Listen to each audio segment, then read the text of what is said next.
मैं श्रेया शुक्ला, आप देख रहे हैं वीके न्यूज। मस्जिदों पर कब्जा करना चाहिए, फिर उन्हें तोड़ना चाहिए, ये मांग उठी है स्वीडन में, जिसके बाद स्वीडन के प्रधानमंत्री को खुद आकर मामले पर टिप्पणी करनी पड़ी।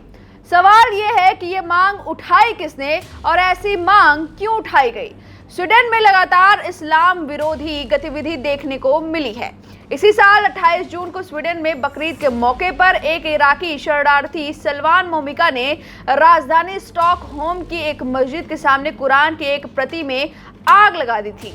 मोमिका ने पहले तो कुरान को पैरों से कुचला था, उसके पन्ने फाड़े और फिर उसे आग के हवाले कर दिया था। अधिकांश मुस्लिम बहुल देशों ने इस पर अपनी नाराजगी जाहिर की थी। हैरान करने वाली बात तो ये है कि कुरान जलाने की मंजूरी स्टॉकहोम के पुलिस ने खुद ही दी थी।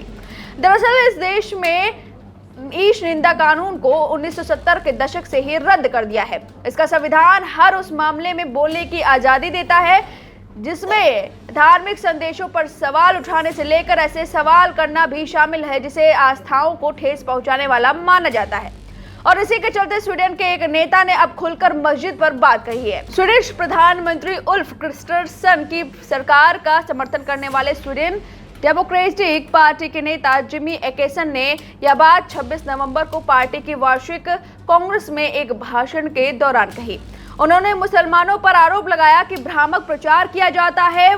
मस्जिदों से यहूदियों के खिलाफ भी मस्जिदों से दुष्प्रचार किया गया है। उन्होंने कहा कि हमें उन मस्जिदों को भी जब्त करना और ध्वस्त करना शुरू कर देना चाहिए जहां लोकतंत्र विरोधी, स्वीडिश विरोधी, समलैंगिकता विरोधी, यहूदी विरोधी प्रचार या दुष्प्रचार फैलाया जाता है। वहीं एकेसन के इस बयान के बाद उठे विवाद को देखते हुए स्वीडन के प्रधानमंत्री उल्फ क्रिस्टरसन को बयान जारी करना पड़ा। प्रधानमंत्री क्रिस्टरसन ने मस्जिदों को ध्वस्त करने के उनके बयानों की निंदा करते हुए सरकारी चैनल STV को बताया, मुझे लगता है कि यह खुद को व्यक्त करने का एक अपमानजनक तरीका है या एक ध्रुवीकरण करने वाला तरीका है।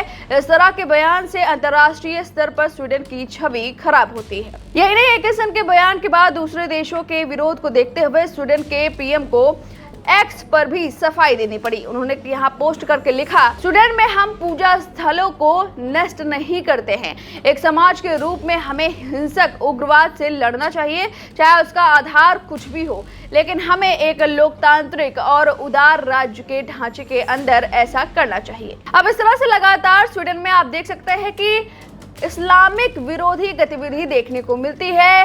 कभी आप सलमान मोमिका को लगातार आप देखते हैं कि कुरान जलाते हुए, और सलमान मोमिका ही नहीं बल्कि ऐसे तमाम घटनाएं सामने आई जहां स्वीडन में कुरान को जलाते हुए देखा गया। और अब यहां पर मस्जिद पर भी सवाल उठे, हालांकि बाद में माफी मांगनी पड़ी, लेकिन इस तरह की गतिविधियां आप स्वीडन में देख सकते हैं। अब इस खबर पर आपकी जो भी राय है हमें कमेंट करके जरूर बताएं।